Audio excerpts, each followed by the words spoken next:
Hola gente, bienvenidos a un nuevo video de Populismo Ilustrado.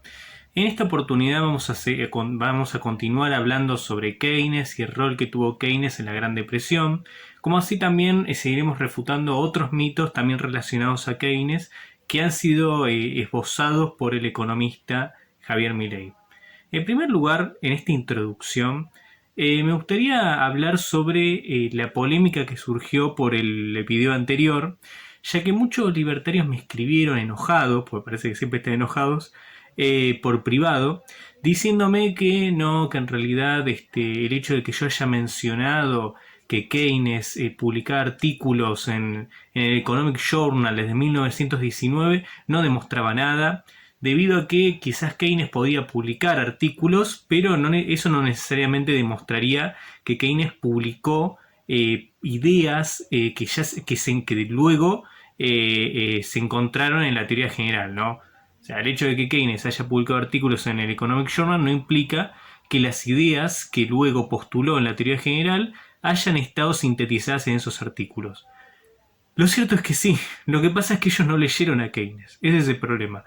Pero si nosotros nos fijamos, por ejemplo, en el artículo, en la recopilación de artículos, una recopilación de artículos muy famosa que se hizo sobre las notas de Keynes, que se llama The Means of Prosperity, vamos a notar que en todos los artículos, o en casi todos, habla sobre estimular la demanda agregada para de esa manera combatir a la Gran Depresión, habla del multiplicador keynesiano, habla sobre un montón de conceptos que luego logró abordar de manera más profunda en su libro La teoría general de 1936. Es decir, que estas ideas de Keynes que fueron utilizadas por Roosevelt ya se encontraban en estos artículos que habían sido publicados en 1931. Así que, digamos, aparte que obviamente que Roosevelt no era una persona lo suficientemente ilustrada quizás para entender un libro tan complejo como la teoría general, pero sí es cierto que Roosevelt podría haber comprendido tranquilamente estos artículos, debido a que estos artículos están escritos de una manera muy simple, digamos, muy llana, digamos, para que sean comprendidos por todo el mundo. Con lo cual, el hecho de que Keynes no haya publicado su libro, su obra magna, antes de que se empezara a aplicar el New Deal, no implica que estas ideas no hayan sido postuladas antes de 1936. Bueno, primero eso, ¿no? Para refutar definitivamente lo que dijo Milley. Y después que también, si no se me cree, las ideas de Keynes eran tan conocidas antes de que éste publicara la teoría general que incluso la Unión Industrial Argentina ya hablaba sobre las teorías de Keynes en 1936. Así que tengan en cuenta que ya, digamos, la Unión Industrial Argentina hablaba sobre las teorías de Keynes. No en 1936, perdón, sino ya en 1933. Es decir, la UIA ya hablaba sobre estas ideas en 1933, 3 años antes de que fuera publicada la teoría general del dinero. Eh, Mira, acá podemos leer lo siguiente. La primera mención al economista inglés aparece en los anales correspondientes al mes de mayo de 1933, en la nota que recoge las expresiones de la conferencia La crisis económica del mundo, ofrecida por el ex ministro de Hacienda Enrique Uriburu, en el Instituto de la Prensa el 12 de mayo de ese año. Este Uriburu, Enrique Uriburu, que en aquel momento era un ex ministro, ya en 1933 decía lo siguiente: Keynes fue muy directo, es partidario de la emisión y de que el Estado gaste, decía Uriburu. Antes, dice, no se concebía que el Estado gastara en otra cosa que en guerras lo que tomaba prestado. De allí que en el pasado había que esperar un conflicto para curar una crisis. Espero, según Keynes, que en adelante podremos gastar en empresas de paz lo que las máximas financieras del pasado no permitían gastar sino en aventuras de guerra. Esto es cierto, sigue Uriburu. Cuando la iniciativa privada no actúa, tiene el Estado que tomar su lugar. El Estado debe crear fuerza adquisitiva con obras reproductivas. La iniciativa privada seguirá seguramente el impulso, pero hay que darlo. Esto ya, digamos, estas ideas habían sido postuladas por Enrique Uriburu en 1933. O sea que ya las ideas de Keynes ya eran conocidas en Argentina en 1933. Y me van a decir que Roosevelt no conocía estas ideas, pero que los argentinos sí las conocíamos. Es ridículo, digamos.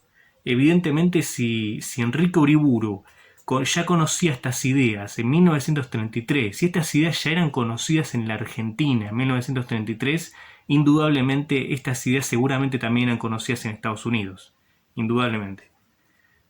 Bueno, por otro lado, claro, ya estas ideas eran conocidas porque Keynes había publicado, como ya habíamos dicho antes, un artículo que se llama The Means of Prosperity en 1933. En este libro, Keynes ya esbozaba sus ideas. Si bien no realizaba un desarrollo técnico de las mismas, lo cierto es que ya en este libro presentó varias propuestas que luego desarrolló más en la teoría general. Así que bueno, vamos a seguir con el video entonces. Y ahora la pregunta del millón. ¿Keynes era socialista? Bueno, la respuesta obvia es que no era socialista. En Easy in Persuasion se incluyen 4 textos bajo el título genérico de Politics. El primero de ellos se llama A Short Wave of Russia y es una reflexión original y matizada en la que el autor se hace muchas preguntas y expresa sus dudas sobre el futuro del comunismo como movimiento social y político, al cual trata como si fuera una nueva religión laica que podría convertirse en una gran fuerza moral universal, gracias a la fe de sus adherentes y al hecho de que combatía fallas muy sensibles del capitalismo como lo es el amor por el dinero.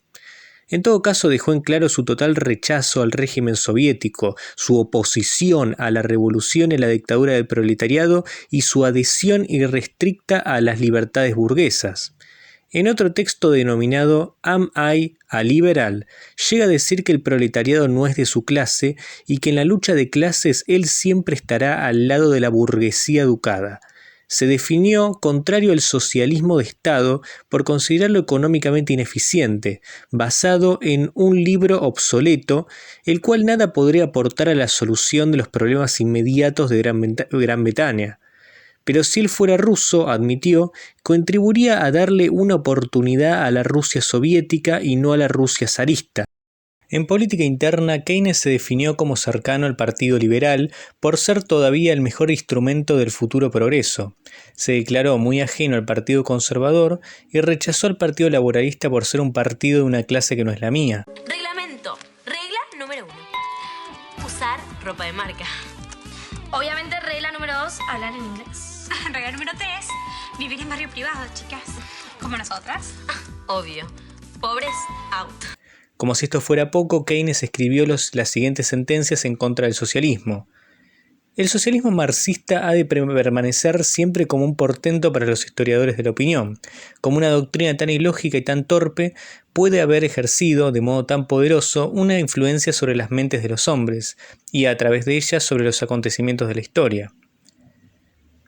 En su conferencia denominada como Soy un liberal, que fue recogida en Ensayos de Persuasión, sostenía lo siguiente. En primer lugar, es un partido de clase y de una clase que no es la mía. Si yo he de defender intereses parciales, defenderé los míos. Cuando llegue la lucha de clases como tal, mi patriotismo local y mi patriotismo personal estarán con mis afines. Yo puedo estar influido por lo que estimo que es justicia y buen sentido, pero la lucha de clases me encontrará del lado de la burguesía educada. En el libro titulado Una visión corta de Rusia sostenía lo siguiente. ¿Cómo pudo adoptar un credo el marxismo que, prefiriendo el barro a los peces, exalta el proletariado grosero por encima de la burguesía y la intelectualidad que, sean cuales sean sus defectos, representan la calidad de vida y sin duda la semilla de todo progreso humano? Y esto es todo, amigos. Nos vemos en el próximo video de Populismo Ilustrado.